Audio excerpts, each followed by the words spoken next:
There were sounds coming from the bathroom, not loud, not frantic, just wet. Like something heavy being dragged across tile, like something being cut that was never meant to be separated. A soft thud. Then silence, then water running, not from the tap, but from a hose. The kind you connect when you're rinsing something off the floor, something you can't let anyone see. Neighbors said they heard music that night. Classical, something slow, beautiful, even, but it played on loop for nearly 8 hours. The lights in the hallway flickered around 2 a.m., the back door opened at 3:17, then nothing, no footsteps, no movement, no more music. By sunrise, the house was cold, too cold for spring. All the windows were cracked open, and the air inside smelled like bleach. But bleach can only cover so much. There was a note left on the kitchen table, just 3 words. It wasn't a confession, it wasn't an apology. It was a sentence so cruel, so deliberate, that when the officer read it out loud, even he had to step outside and vomit into the grass. No one had seen her in days. No one knew she was gone. Not until someone opened the freezer in the garage. Not until they looked under the tarp. Not until they checked the barrels near the shed. Barrels that were locked shut. Just a quiet house filled with beautiful things, and one thing missing, her. But when they found out what he discovered, what she had done, and who it was really for, the question wasn't why he killed her.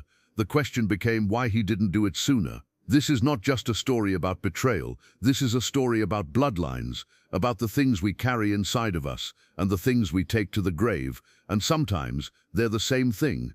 You're watching True Crime Stories Arena, where every case is a descent into the most unthinkable parts of the human mind. If this is your first time here, welcome. If you've been with us before, you already know, nothing is ever what it seems. Hit subscribe, turn on the notification bell, and stay with us, because what happens next will shake you to your core. April 3rd, 2021. A quiet cul-de-sac in Denton, Texas. At 7:14 p.m., a man walked into the local sheriff's office. He wasn't crying, he wasn't shouting. His shirt was stained with something dark, dried at the collar.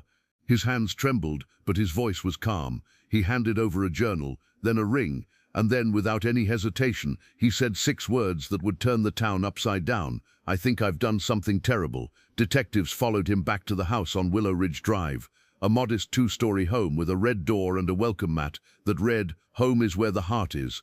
Inside, everything looked untouched. A scented candle burned low in the living room. A casserole dish sat on the dining table, still covered in foil. The TV played a paused documentary about endangered whales, the kind she liked, but there was no sign of her until they reached the garage. That's where they saw the barrels. 2 of them, blue, industrial, sealed tight, duct tape wrapped around the lids 3 times. A crowbar rested beside them, wiped clean. Nearby, a gardening shovel with fresh soil at the blade. One detective glanced at the other, then they opened the lid. The smell hit before the sight did. They stepped back. One dropped to his knees, the other reached for his radio. They found what was left of her, wrapped in a green bedsheet, limbs carefully arranged, wrapped tight, duct taped like she was being preserved rather than discarded. Her wedding dress, cut to ribbons, was stuffed in a separate bag beside her torso. The ring finger on her left hand had been snapped backward, not cut, broken, intentionally. Downstairs they found the rest, a blood-stained sore in the laundry room, bleach containers under the sink, a pair of gloves soaked through, and a note on the kitchen table written in black marker, large letters, "No emotion, nothing grows here." That was it. But this story didn't begin with a body. It began years earlier, with a love that, to outsiders, looked almost too perfect. Malcolm Reed was a 34-year-old civil engineer, tall, mild-mannered, raised in a conservative Southern family. His father was a retired military man. His mother, a devout woman who led prayer groups on Thursdays. Malcolm was known in the community. He volunteered at animal shelters, mentored high school robotics students, and still mowed the lawn of the elderly widow next door. Elaine met him at a work conference in Austin. She was a public school literature teacher, smart, passionate, a little introverted, but fiercely principled. They hit it off during a group workshop on urban planning and education. Their first real date was at a bookstore cafe. Malcolm bought her a worn copy of Sylvia Plath's The Bell Jar. She said it was cliché. He said she reminded him of someone who'd understand it. They married 11 months later. Friends described their relationship as quiet but intense. They rarely posted on social media. They didn't throw parties or take extravagant vacations. Instead, they built a life of routines and rituals. Tuesday night board games, Sunday morning hikes. Every December 15th, they rewatched Eternal Sunshine of the Spotless Mind and pretended they were strangers meeting for the first time. But one thing lingered. They couldn't conceive. For 2 years they tried. Fertility consultations, holistic remedies, acupuncture. Nothing worked. Malcolm got tested. His results were normal. Elaine told him her body just wasn't cooperating, but she promised she'd keep trying. What she didn't tell him was the truth. She couldn't have children. Not because of illness, not because of age, but because years before she met him, when she was just 19, she'd had an abortion, a late-term one. Complications followed. Her uterus was severely damaged. A hysterectomy was performed within hours. It saved her life. She never told Malcolm, because the child she aborted wasn't just any child. It was Richard Reed's, Malcolm's father. She was young, working 2 jobs, trying to pay off community college. She met Richard at a volunteer veterans fundraiser. He was charming, powerful, married, but she didn't know that until later. By then she was already pregnant. He offered to take care of it, paid for everything, drove her to the clinic, signed the consent form. He told her it was for the best, and then he disappeared. She moved to Houston, changed her number, started fresh, and for years she buried the past, until she met Malcolm, and that secret began to rot inside her. Elaine tried to let it go. She told herself it didn't matter, that the man she loved wasn't responsible for the sins of his father.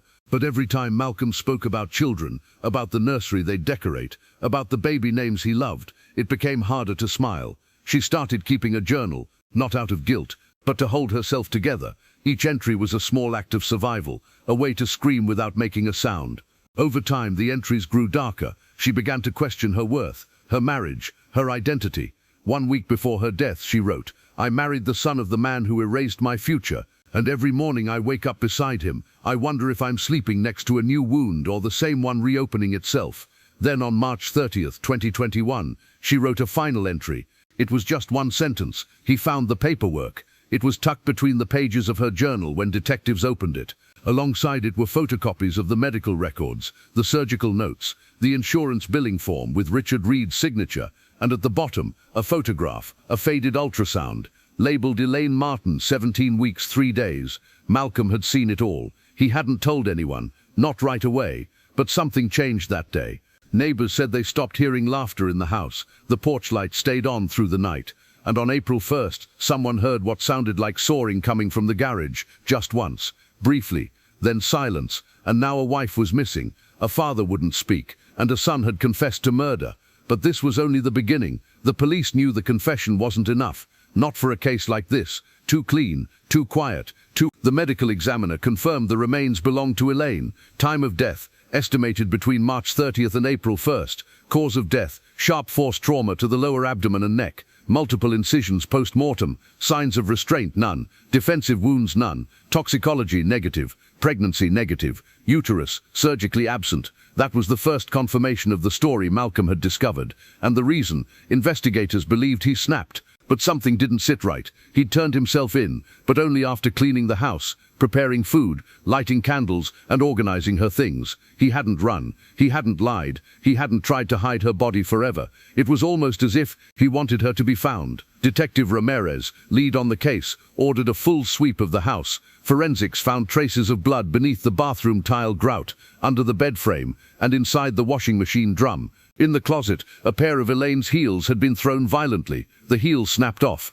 On the mirror, barely visible under the glare of Windex, a single fingerprint, pressed, firm, middle finger, belonging to Malcolm. That wasn't alarming. What was the guest bedroom. It was locked when police first arrived. Malcolm had told them he didn't use it, said it was for storage. When they finally opened the door, they stopped breathing. Inside was a mattress, no sheets. Just a bare foam cushion stained yellow at the edges. No pillows, no decor. Just a single security camera mounted in the corner facing down at the bed. It had no memory card. The system had been wiped. The hard drive was gone.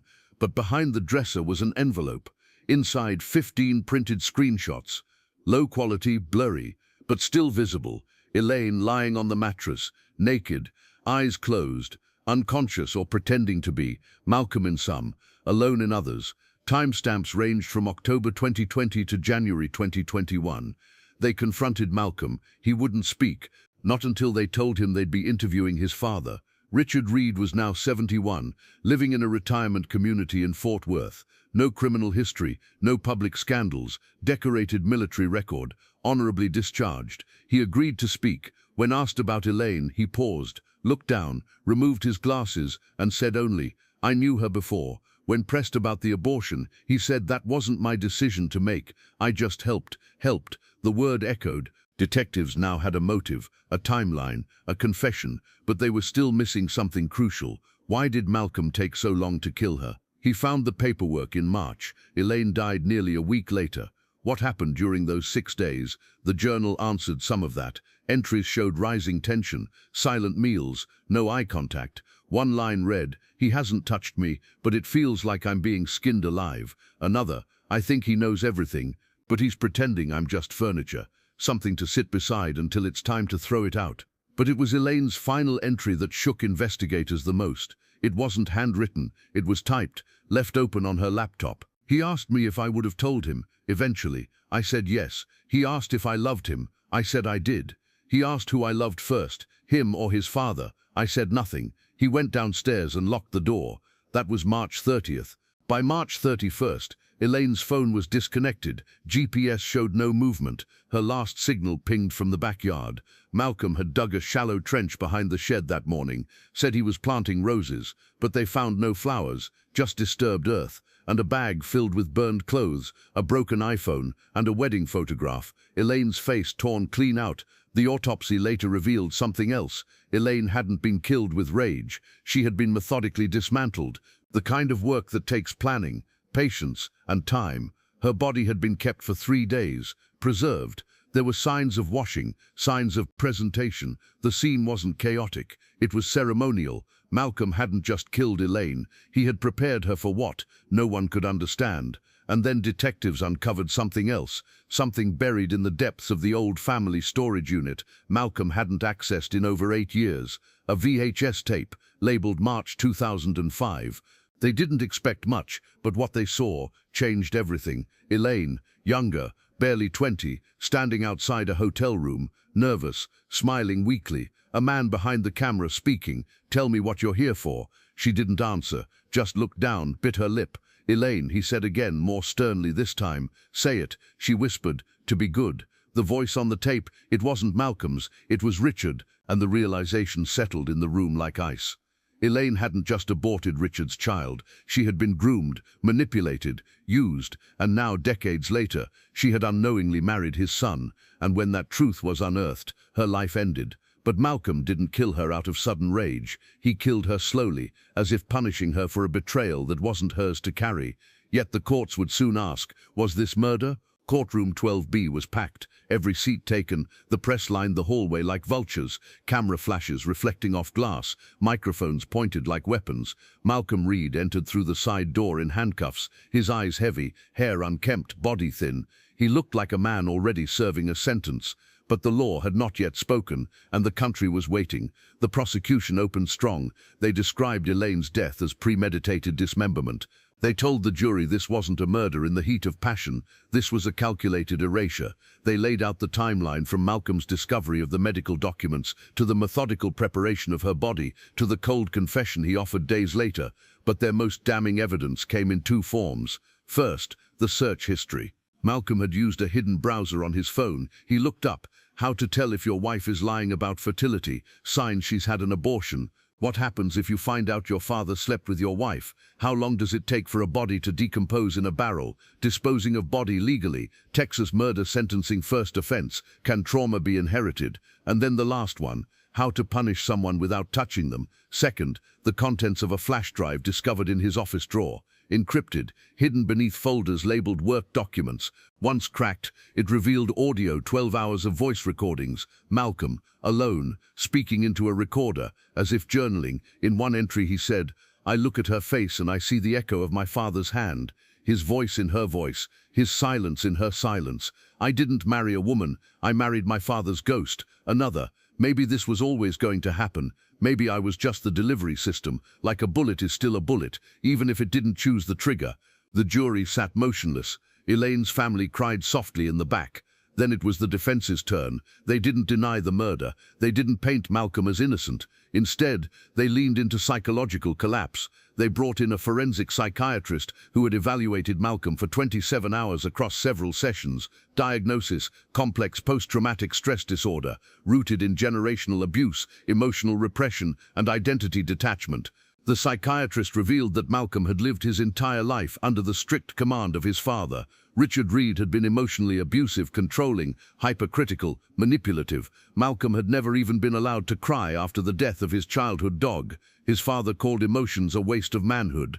When Malcolm learned the truth, that the woman he loved had once been seduced, used and discarded by the same man who dominated his life, something broke. The defense played one final recording from Malcolm's audio logs. A whisper, almost inaudible. Maybe I didn't kill Elaine. Maybe I killed the version of myself that believed I had any choice in who I became. But then came the turning point. Elaine's best friend, Sarah, took the stand. She hadn't spoken publicly. She'd refused interviews. But on day 9 of the trial, she entered wearing black. The prosecution had one final piece of evidence, and it came from her. Sarah revealed that Elaine had intended to tell Malcolm everything, 2 days before her death. They had coffee on March 29th. Elaine was nervous, shaking, said she couldn't keep lying, said she wanted to come clean. Sarah offered to be there when she told him. Elaine said, "No, I owe him the truth alone, even if it ruins us." Sarah also brought a recording, a voicemail from Elaine left that night. The courtroom listened in silence. "Hey, it's me. I left dinner on the table. You're probably not home yet. I'm going to try to talk to you tonight. I just want you to know before I say anything what happened to me back then. It wasn't love, and it wasn't my choice. I was scared. I didn't have the words for it. But I love you. God, I love you. I wish that could be enough." Click. That was the last time anyone heard her voice. Malcolm never played the message. He deleted it without listening. When he was asked why during cross-examination, he said, "Because by the time she said those words, I had already picked up the saw." The courtroom froze. The judge called for a recess. No one moved. In that moment, it was no longer just about Elaine. It was about silence, about how much damage unspoken truths could do, about how legacy can become a weapon, and about how sometimes the people we think we know best are carrying secrets too heavy to name. The climax had arrived, and the jury had heard enough. What came next would define not only the fate of Malcolm Reed, but the legacy of everyone left behind. The jury deliberated for 13 hours. Inside that sealed room, 12 strangers, each with a different threshold for mercy. Some argued he was broken, the product of a cruel generational system. Others saw only method and madness. There was no screaming, no yelling, just stillness. One juror later said it felt like being trapped in a room with ghosts. Everyone in that courtroom was grieving someone. Some grieved Elaine, some grieved the version of Malcolm that might have existed if only things had gone differently. By the time they returned, the courtroom was silent. Even the reporters stopped typing. Malcolm stood. The judge read the verdict. On the charge of murder in the first degree, we, the jury, find the defendant, Malcolm Reed, guilty. He didn't blink. He didn't flinch. He simply sat back down. Sentencing came 2 weeks later. The prosecution demanded life without parole. The defense requested psychiatric confinement with eligibility for review. The judge, after a 17-minute monologue, sentenced Malcolm Reed to 68 years in prison with no possibility of parole for the first 50. He would be 91 before he ever saw freedom again. Elaine's mother wept. Her father collapsed outside the courthouse. Reporters swarmed. The headlines screamed, "Son murders wife over father's affair." Groomed, betrayed, but silenced forever. But while the case had been closed legally, emotionally, the pieces were still shattered. After the sentencing, a civil suit was filed against Richard Reed by Elaine's family for emotional battery and coercion. It revealed even more: old text messages, bank transfers, hotel receipts from 2005 through 2008. Elaine had been just 18 when she met Richard. She believed she was in love. She believed he would leave his wife. She'd written in an old letter, discovered in a shoebox beneath her bed, "I don't know what love is supposed to feel like, but this feels like I'm drowning in syrup. Sweet, slow, and impossible to scream through." When she discovered she was pregnant, she told Richard. He told her to take care of it, and he paid for it. She went alone, signed the paperwork under a false name, and never told a soul until years later when she met his son and tried to build a new life, and tried to forget. But memory doesn't work like that. Even after death, Elaine's story left scars. the city of Austin held a candlelight vigil in her honor. Women who had known Elaine from college came forward with eerily similar stories. They too had been lured in by men older, more powerful. They too had stayed silent. Elaine became more than a victim. She became a symbol. But what about Malcolm? He was transferred to a medium security facility in West Texas. He doesn't receive visitors. He doesn't answer letters. In a rare interview granted to a journalist from the Austin Ledger, he was asked, "Do you regret it?" Malcolm looked at the table for a long time before saying, "I regret that she never had a chance to say everything, and I regret that when she finally tried, I was too full of my father's voice to hear her." There was no further comment. Richard Reed was never criminally charged. He moved away from Fort Worth. His military records, once celebrated, are now buried under Google results of scandal. He refused to testify in the civil trial. He paid a quiet settlement out of court, $2.3 million to Elaine's estate. Elaine was cremated, her ashes scattered in Blanco River, where she once told Sarah she wanted to live in a cabin, somewhere quiet, somewhere she could sleep. But maybe most haunting of all was what was found on her phone after her death, recovered from the bag Malcolm tried to burn. A video, undated, Elaine speaking directly to the camera. "If something ever happens to me, please remember this. I tried. I really did. I tried to love clean. I tried to make peace with my past. I tried to live like I deserved to. And if I couldn't escape what came before me, maybe someone else can." That clip was played at her vigil. It went viral. It became the opening PSA for a campaign against coercive relationships and generational trauma in Texas public schools.